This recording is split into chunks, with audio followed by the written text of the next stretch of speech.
Kaya mga boss, good morning, good morning. Ayan, dito na tayo sa finish project na naman tayo. Dito sa Lima Brosa Phase 3, halos nagkasabay ito. Yung Block 20 ng Jasmine naman. Napansin ko dito tayo sa master bedroom. Ayan, ilaw na. Turnover na naman tayo. Oh. At sabihin ko sa dulo kung magkano yung nagastos ni client dito sa kanyang unit. Dito sa Block 20 ng Jasmine. Ito, wala kaming masyadong na-renovate. Walang extension, walang flooring, wala renovate sa CR, walang TV console na pinalagay. Kung ano yung dati na unit, yun pa rin yung nag-finish lang kami.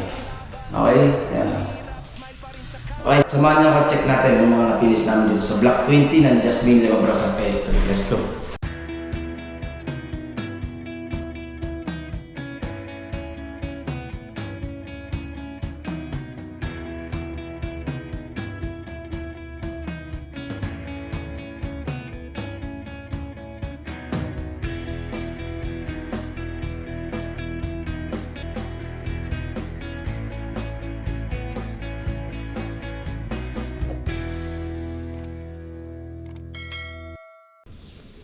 Yeah, boss, good morning, good morning. Ayan, ito yung Block 20 natin ng Lima Brosa Phase 3 Jasmine Project. Ayan, kung napapansin nyo, wala tayong ginawa sa extension.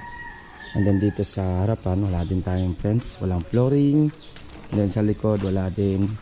Ayan, makakaroon kayo ng idea kung magkano yung nagastos ni client sa kabuuan ng interior niya. Yung CR hindi rin na-renovate.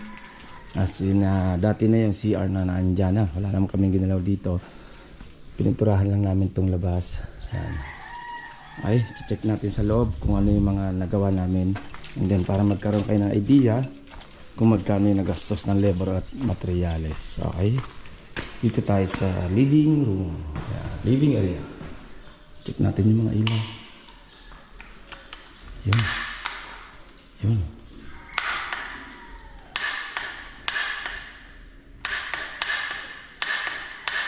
Yun. Okay, yan. Ito yung living area na naka-PVC panel lang tayo, and then cove lang din ang nagustuhan ni client. And then doon may abang din tayo para sa ilaw kung anong gusto ng client na lagay na ilaw. Pwedeng gawin na dining area dyan or pwedeng lagyan ng table. And then siyempre naka-tiles yung hagdan ni client yan. And then tiles tayo ng 60 by 60. Ayan, finish tayo ng Tolly White. Okay, daming nagugustuhan ng kulay ng Tolly White. Kumbaga, pinapatay lang yung kulay ng pagkaputi niya o pagka-white. Okay, ito mga cove, may ilaw na rin itong cove niya. Check natin. Yun, hindi lang masyadong manila kasi maliwanag. Yan, may ilaw na yung ating cove niyan. And then sa hagdan naman, wala naman tayong binago dyan. Tinakpan lang natin, hindi pininturahan ng automotive black or white. And then tiles ng 30 by 60. Yan. Tiles natin sa hagdan. And then siyempre epoxy. Kaya yung bilang cloth natin para di natin tipak. Check natin sa CR. Sa CR wala naman kami na-renovate. Finish lang ng kisame. PVC panel. And then nakabit ng ilaw. Nagpa-add lang si client ng hot and cold na shower. Ito dati na to. Yung kakabit na yan. Mga tiles sa flooring sa wall dati na yan. Wala naman kami binago dito. Yan. Siyempre meron tayong breaker, dito yung breaker niya. Okay, ayan. Ayan ang ating ginawa lang dito sa CR. Pintura lang ginawa namin, and then PVC panel. Ayan. Ayan, para magkaroon kayo na idea kung magkano nagagastos ng interior na wala masyado kaming na-renovate or tulad dito, wala kaming TV console na nilagay. Ang CR wala kaming ginalaw. Yan, check natin dito. Ano lang ginawa namin dito? Tiles, pintura, kesame, at mga electrical. Dito naman sa hagdan niya, pansin nyo, tapat na ng pinto. Isang room na maliit, din ito master bedroom.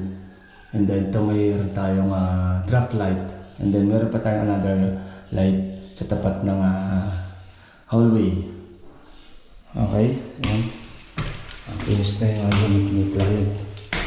Tapos tiles din ang 60 by 60. Ito na tayo sa isang room. Okay. Ito namang isang room Yan, ano na lang naman. Pilay pa tayo. Tapos simpleng center light lang. Pinalagay ni client. Okay, then meron tayong manhole na nilagay dyan. Dahil mataas kasi bubong niyan. Nilagyan na natin dyan. Ito, balak ni client dito yung nilagay yung kanyang exhaust. Para kung may aircon dito, pwede makapasok dito yung hangin na malamig. Then yan, ito PVC panel din, pinalagay ni client dito sa mismong taas ng hagdan. Okay, ito yung master bedroom niya. Master bedroom. Yan. Yan no? Ito yung master bedroom. Okay. Cool lang din, karamihan yung ginagawa natin dahil yan lang naman simpleng gusto ni client. Natin mga ginagawa, RGB pala to. Ay nga pin light, strip light na pinakabit dito. Okay. Ayan. Halos ano na lang naman. Turnover na to ngayong week. Itong ano na. Ayan, tapos na tayo dito sa ating project ng Block 20 ng Jasmine. Ayan, para magkaroon ka ng idea. Ayan. Okay, ito yung master bedroom niya, kalawak. Pumila lang naman kami dyan sa may kinuha na lang namin ito ng isang sukat dahil pag nag-extend si client dito, lalawak na yung kanyang isang room. Bante na yan doon. Magiging second floor na yan. Okay? Ito yung Jasmine, ng Block 20. Di ba bro, sa phase 3 nga boss? Kaya mas nakita nyo kabuuan ng finish ng ating project dito sa Jasmine. Ayan, yung finish natin. Ito ay inabot ito ng mga boss ng labor materialist binigay sa atin ni client. Inabot ko ng 330,000. 330,000 sa may ganitong finish na kayo sa interior. Yan, naka 60 by 60 labor materials na po yun. Kasama na yung mga ilaw, tiles, yan, ibinigay ni client. Nakabuhan na nagastos po nila. Okay, naka 60 by 60, dalawang room, and then finish na rin yung CR ng pintura kaysa may. Yun lang naman ginawa namin. Then, yung hagdan, yan, nakatiles na rin yan, halos sa finish na rin mo yung interior, pwede na lipatan. Okay, alam na kayo ng idea kung magkano nagastos ito client. Medyo mababa lang ito sa Jasmine natin yung mga ginawa.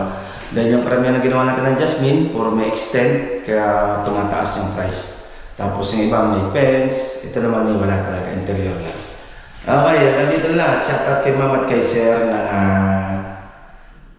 nagtiwala sa team ng J. Oragon dito sa Block 20 ng Limabrosa Phase 3. Yan, Jasmine, no?